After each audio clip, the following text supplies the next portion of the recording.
లో ట్రిపుల్ ఐటీలో బీటెక్ చేయాలనేది మీ డ్రీమా? అయితే ఇది ఇండియాలో ఒకే ఒక యూనివర్సిటీ వల్ల సాధ్యం. అదే జేకే లక్ష్మీపతి యూనివర్సిటీ. ఇప్పుడే సంప్రదించండి. Welcome to Suman TV. నేను మీ సీమ. మనం అయితే ఇప్పుడు పార్వతీపురం మన్యం జిల్లా సీతానగరం అప్పయ్యపేట వద్ద అయితే ఉన్నాము. కర్ణాటక నుంచి కుంకి ఏనుగులను అయితే తరలించడం జరిగింది. పలమనేరుకి 6 ఏనుగుల్ని అక్కడి నుంచి పార్వతీపురం మన్యం జిల్లాకి అయితే 2 ఏనుగులను అయితే తరలించారు.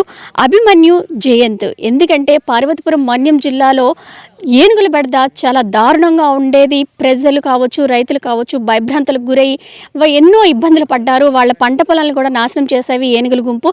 అయితే వాటిలన్నింటినీ చెక్కు పెట్టేందుకు డిప్యూటీ సీఎం పవన్ కళ్యాణ్ అయితే చొరవ తీసుకొని ఈ ఏనుగులను అయితే ఇక్కడ పంపించడం జరిగింది. ఇప్పుడు ఇవి అయితే ఎలిఫెంట్ జోన్లో ఉన్నాయి. ఇక్కడ అయితే ఫారెస్ట్ అధికారులు కావచ్చు, అలానే గార్డ్స్ కావచ్చు, వాళ్ళందరి పర్యవేక్షణలో జయంత్ అలానే అభిమన్యు కూడా ఉన్నాయి కుంకి ఏనుగుల్ని. ఇవి ఎందుకంటే అడవి ఏనుగుల్ని కట్టడి చేయడంలో ముఖ్య భూమిక పోషిస్తాయి కాబట్టి వాటిని ఇక్కడ తీసుకురావడం జరిగింది. ఒకసారి అవి చూద్దాం, ఒకసారి ఆ విశేషాలు.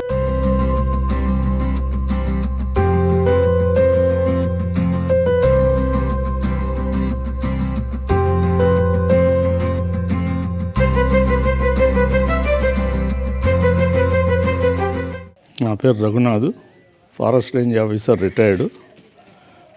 పలమనేరు ఇక్కడ మన పార్వతీపురం గుచ్మి ఎలిఫెంట్ క్యాంపు కన్సల్టెంట్గా ఉంటున్నాను. అది డిపార్ట్మెంట్ నియమించుకున్నారు. గత 30 ఏళ్ళుగా ఈ ఎలిఫెంట్ దీంట్లోనే ఫీల్డ్లోనే ఉంటున్నాము. ముఖ్యంగా ఏం చేస్తున్నామంటే అడవి ఎలిఫెంట్స్ని క్యాప్చర్ చేసినప్పుడు దాన్ని క్రాల్లో బంధించి దాన్ని ట్రైనింగ్ ఇవ్వడము, ప్లస్ మహోతుల్ని కూడా తర్ఫీదు ఇచ్చి వాళ్ళని తయారు చేయడంలో ఉన్నాము.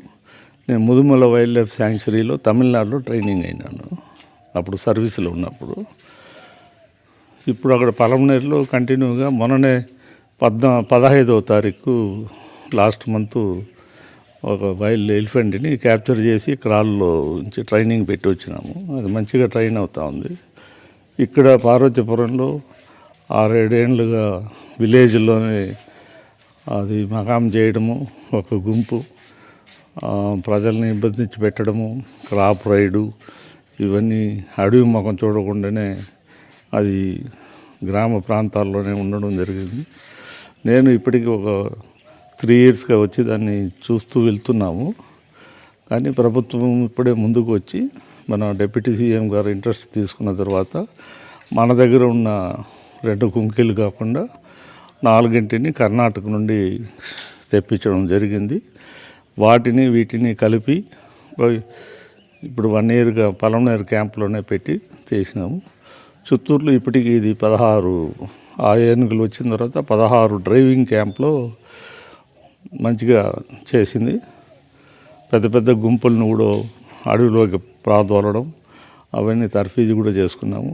అదేవిధంగా ఇక్కడ కూడా గ్రామాల్లో ఉండకుండా వాటిని అడవికి చేర్చడము, లేదా ఒరిస్సా బార్డర్ వరకు చేర్చి మళ్ళీ తిరుగుముఖం పట్టకుండా అడవుల్లోనే అది అక్కడ ఇక్కడ ఆంధ్రప్రదేశ్ అయినా ఒరిస్సా అయినా దానికేం పెద్ద డిఫరెన్స్ ఉండదు జ్యూరిస్డిక్షన్లో. ఎందుకంటే అది దేశీయ జంతువు కాబట్టి అది ఏ అడవులైనా ఉండొచ్చు, ఎక్కడైనా పోవచ్చు స్వేచ్ఛగా. కానీ మనకు ప్రజల ప్రాణరక్షణ, మళ్ళీ వ్యవసాయం పనులు అడ్డు కాకుండా క్రాప్ డ్యామేజ్ లక్షల్లో కోట్లలో జరుగుతుంది కాబట్టి వాటిని నియంత్రించడం కోసం ఇప్పుడు డిప్యూటీ సీఎం గారు మా చీఫ్ వైల్డ్ లైఫ్ వార్డెన్కు ఆదేశాలు ఇచ్చి కుంకీలు తెప్పించినారు. ఇక్కడ పెట్టినాము. దరిదాపుల్లోనే ఒక 20 కిలోమీటర్లోనే గుంపు కూడా ఉంది కాబట్టి దాన్ని కూడా ప్లాన్ చేస్తున్నాము.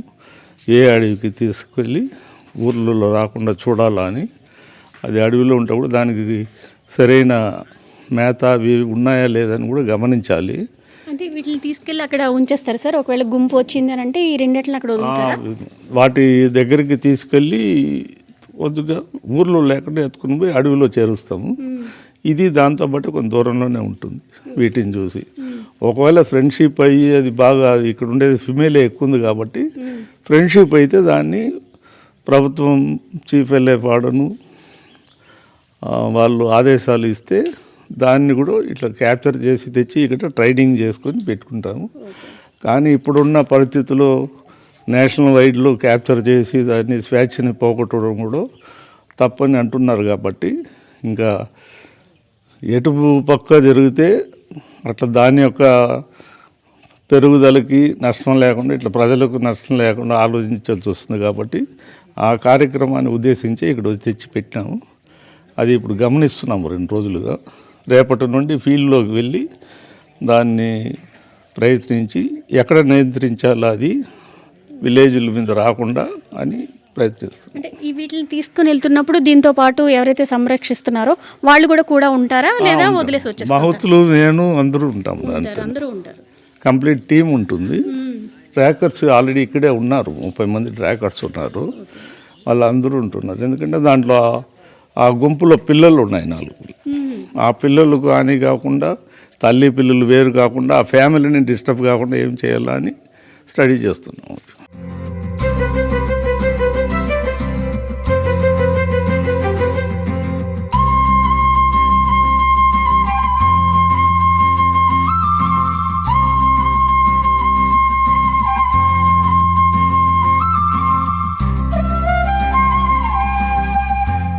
వరకు వాటి సంరక్షణ ఏ విధంగా ఉంటుంది ఏంటన్నది వాళ్ళు మాట్లాడి తెలుసుకుందాం. మీ పేరు? నా పేరు నయాస్ అనేసి. ఇటు అంటే ఉదయం లేచిన దగ్గర నుంచి మీ మాట పూర్తి వింటాయా అవి? బాగా వింటాయి మేడం, పొద్దు నుంచి సాయంకాలం వరకు వింటాయి. అంటే అగ్రెసివ్గా ఉండడం కానీ ఇటువంటి ఏమైనా తెలుస్తుందా మీకు? అది మనము ఫేస్ చేస్తేనే తెలిసిపోతుంది మనకి. అవి కోపంగా ఉన్నాయని మీకు ఎప్పుడు తెలుస్తుంది? అది మనం చూస్తేనే తెలిసిపోతుంది. దానికి ఫేస్ చూస్తేనే ఎట్లా ఉన్నాయి ఏమి అనేసి మనకి బాగా తెలిసిపోతుంది. అంటే వాటికి మీ లాంగ్వేజ్ అర్థం అవుతుంది. కుంకి లాంగ్వేజ్ అది కదా. అది అంటే వాళ్ళకి ఫుడ్ కావచ్చు, లేదంటే వాళ్ళకి ఆకలి వేస్తుంది, ఇవన్నీ చూస్తూ ఉంటారు కదా. అది ఎలా అంటే మీరు ట్రైనింగ్ అవుతూ ఉంటారా? దానివల్ల అప్పుడు మనకు ట్రైనింగ్ అంటే మన చిన్నప్పటి నుంచి ఇదే ట్రైనింగ్. మీ పేరెంట్స్ దగ్గర నుంచి ఇదేనా? పేరెంట్స్, మళ్ళీ తాతగారు, ఇప్పుడు మనము అప్పుడు ఆడి నుంచి వస్తాం. ఇది ఫ్యూచర్ మొత్తానికి మీ మాట వింటాయి అవి. సూపర్గా ఉంటాయి. దగ్గర మీరే చూసుకుంటాం. మేము చూసుకుంటాం. 24/7 క్యాంప్లోనే ఉంటాము. వాటికి ఏదైనా ఎనీ అబ్జెక్షన్ ఉందని తెలిసినప్పుడు వాళ్ళు మాకు ఇన్ఫామ్ చేస్తారు. ఎర్లీ మార్నింగ్ వాళ్ళు వేసి చూసి యానిమల్ బిహేవియర్ అది అబ్జర్వ్ చేసి వచ్చి మాకు చెప్తారు. మాకు చెప్పిన వెంటనే మేము చూసి ఎగ్జామ్షన్స్ చేసి వాటి ట్రీట్మెంట్ చేయిస్తాం. అంటే ఇవి అంటే ఎలాగా బిహేవ్ చేస్తూ ఉంటాయి? వాటికి ఏమైనా చిన్న హెల్త్ ఇష్యూ వచ్చిందనుకో ఏ విధంగా బిహేవ్ చేస్తూ ఉంటాయి? అది వాళ్ళు అబ్జర్వ్ చేసి మాకు చెప్తారు. మేము చెప్పిన తర్వాత దాన్ని మేము కన్ఫర్మేషన్ చేస్తాం. ఇప్పుడు స్టమక్ పెయిన్ అలాగ ఉన్నప్పుడు దాని అబ్డామినల్ పెయిన్ అదే చూసుకుంటూ ఉంటుంది. పడుకోవటము, ఆ ఫీడ్ తీసుకోకపోవటము, నార్మల్ ఫీడ్ తీసుకోకుండా కాకుండా అంత తక్కువ తీసుకోవటము, వాటర్ ఇంటేక్ దాంట్లో డిస్కంటిన్యూస్ అలా ఉంటాయి. దాన్ని బట్టి అబ్జర్వ్ చేసి వాళ్ళు చెప్తారు మనకి. అంటే వీటికి ఇవన్నీ కూడా ట్రైనింగే కదా. అంటే ఏవైతే ఏనుగుల గుంపు ఉందో పొలాలని ధ్వంసం చేస్తే ఇవన్నీ కూడా అంటే ఈ వెళ్తున్నాడు మీరు వెళ్తూ ఉంటారు వీటితో పాటు మేము కూడా ఉంటాం. ఫర్ సపోజ్ ఎమర్జెన్సీ ఏమన్నా అయిపోయింది అప్పుడు మేము ఏనుగు మీద కూర్చొని ఉంటాం. మావటి, కావడి, వెటనరీయన్ ఒక ఎలిఫెంట్ మీద మేము అక్కడ ఉండి చూసుకుంటూ ఉంటాం. అంటే మొత్తం మీ గ్రూప్ అయితే అలా ఉంటాం. ఎక్కడికి వెళ్ళినా అక్కడే ఉంటాం. అయితే అభిమన్యు కర్ణాటక నుంచి వచ్చింది. మొత్తం దీని బాధ్యతలంతా కూడా వీళ్ళే చూసుకుంటూ ఉంటారు. వాళ్ళ ఫుడ్ కావచ్చు, వాళ్ళకి అంటే టైంకి ఏ ఫుడ్ పెట్టాలి, లేదంటే వాళ్ళ హెల్త్ ఇష్యూ ఎలా ఉంది, ఇవన్నీ కూడా దగ్గరుండి ఒక బేబీని ఎలా ప్రొడక్ట్ చేస్తూ ఉంటారో వీటిని కూడా అలా ప్రొడక్ట్ చేస్తూ ఉంటూ వాళ్ళకి కూడా అలా మాటలు అంటే వీళ్ళ లాంగ్వేజ్ వాటికి అర్థమవుతూ ఉంటాయి. వీళ్ళు ఏది చెప్తే అది వింటూ ఉంటాయి. ఒకసారి ఈయనతో కూడా మనం మాట్లాడదాము. అంటే ఇది కర్ణాటక నుంచి తీసుకొచ్చారు కదా అభిమన్యు.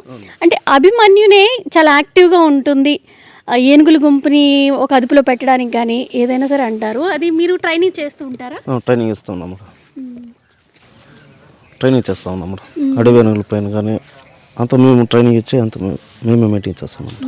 అంటే ఎలా ట్రైనింగ్ ఇస్తారంటే ఏనుగుల గుంపు ఒక ధ్వంసం చేయటమో, లేదంటే ఊరి మీద కొన్ని చూస్తూ ఉంటాం, జనాల్ని ఇబ్బంది పెట్టడం ఇలా ఉంటే ఇవి వాటిని పంపిస్తూ ఉంటారు కదా, ఇవి ఎలాగా కట్టడి చేస్తూ ఉంటాయి? అవే కదా మేము మావటి కావటి అనేసి ఇద్దరు ఒక ఏనుగు పైన ఉంటాము. మేము మా తరపున మేము పోయి అడవి ఏనుగులతో మన కుంకి ఏనుగుల తరపున మేము డ్రైవ్ చేస్తాం. మావటి కర్ణాటక. అంటే ఫ్యామిలీ మెంబర్స్ అది అక్కడే ఉంటారు. అక్కడే ఉంటారు. ఇవి ఇక్కడ ఈ ఆపరేషన్ అయినంత వరకు మీరు ఇక్కడే ఉంటారు. ఏనుగులు ఎక్కడ ఉంటే అక్కడ ఉంటాము. ఎక్కడంటే అక్కడ ఉంటారు. మరి ఫ్యామిలీని ఎలాగా? ఫ్యామిలీ మళ్ళీ మేము అక్కడ పోయినప్పుడు మేము ఫ్యామిలీగా ఉంటాము. నెలకు ఒకసారి వెళ్తూ ఉంటారు. చూసారు కదా, పార్వతీపురం మన్యం జిల్లాని ఏనుగుల బెడద ఎంత ఇబ్బంది పెట్టిందో ప్రతి ఒక్కరికి తెలిసిన విషయమే. ఇప్పుడు ఆ ఏనుగుల బెడద నుంచి కాపాడేందుకు అభిమన్యు అలానే జయంతిని కూడా ఇక్కడ తీసుకొచ్చారు, రంగంలో దింపారు. వీటిలన్నిటిని కూడా ఒక ట్రాక్ అమర్చి ఆ ఏనుగుల గుంపు ఎక్కడ ఉంటుంది ఏంటనేది అవన్నీ కూడా దగ్గరుండి పర్యవేక్షిస్తూ ఉన్నారు. మొత్తం వీళ్ళందరూ కూడా ఒక టీమ్గా ఏర్పడి ఇక్కడ ఈ ఎలిఫెంట్ జోన్లో ఏదైతే ఉంది గుచ్చిమి ఫారెస్ట్ ఏరియాలో అయితే పెట్టడం జరిగింది. ఇక్కడ నుంచి ప్రతి మూమెంట్ని కూడా పర్యవేక్షిస్తూ ఆ ట్రాకర్స్ ద్వారా ఇవి ఆల్రెడీ ట్రైనింగ్ ఇచ్చిన ఏనుగులు కాబట్టి ఆ గుంపు ఎక్కడైతే ఉందో వాళ్ళ గుంపుని అదుపు చేసి అవి ఇక్కడికి తీసుకొచ్చి ఎలిఫెంట్ జోన్లో పెట్టే విధంగా వీటికైతే ట్రైనింగ్ కూడా ఇవ్వడం జరిగింది. ఇప్పుడు ఇక్కడ ఏదైతే ఉందో రైతులు కావచ్చు, గ్రామస్తులు కావచ్చు, గత కొన్నేళ్ళుగా కంటి మీద కునుకు లేకుండా చాలా ఇబ్బందులు పడుతున్న పరిస్థితి కనిపిస్తూ ఉండేది. ప్రతి ఒక్కరు ఇప్పుడు రిలాక్స్గా అమ్మయ్య అని కొంచెం గుండెల మీద చేతులు వేసుకొని నిద్రపోయిన పరిస్థితి ఉంది రైతులు కావచ్చు. ఇప్పుడైతే ఈ ఏనుగుల్ని కూడా ఇక్కడ తీసుకురావడం వల్ల ఈ ఆపరేషన్లో ముఖ్య భూమిక పోషించిన డిప్యూటీ సీఎం పవన్ కళ్యాణ్ గారు అయితే ఇక్కడ అందరూ కూడా ధన్యవాదాలు చెప్తున్నారు. ఎందుకంటే ఏపీలో కొన్ని దిక్కులు చూసుకుంటే ఏనుగుల బెడద చాలా ఎక్కువగా ఉండేది. వాటిలన్నింటినీ కట్టడి చేసేందుకు కర్ణాటక నుంచి మాకు ఈ కుంకి ఏనుగులు ఏవైతే ఉన్నాయో వాటిని పంపించండి అని అయితే చెప్పడం జరిగింది. అవి పలమనేరు నుంచి కూడా ఇక్కడికి పార్వతీపురం మన్యం జిల్లా ఇక్కడికి రావడం అయితే గుచ్చిమి ఫారెస్ట్ ఏరియాకి అయితే రావడం జరిగింది. వీటిని అయితే చాలా ఘనంగా స్వాగతం పలికి ఇక్కడైతే ఈ ఏరియాలో అయితే ఉంచడం జరిగింది అనేది చెప్పొచ్చు. ఇక్కడి నుంచి ఇప్పుడు ఆపరేషన్ అనేది స్టార్ట్ అవుతుంది. ఎందుకంటే ఈ దగ్గర చుట్టూ ఫారెస్ట్ డిపార్ట్మెంట్, ఈ ఫారెస్ట్ దగ్గరలోనే ఏనుగుల గుంపు ఉంది కాబట్టి వాటిలన్నింటినీ ఒక ట్రాక్ ద్వారా పర్యవేక్షిస్తున్నారు అధికారులు అనేది.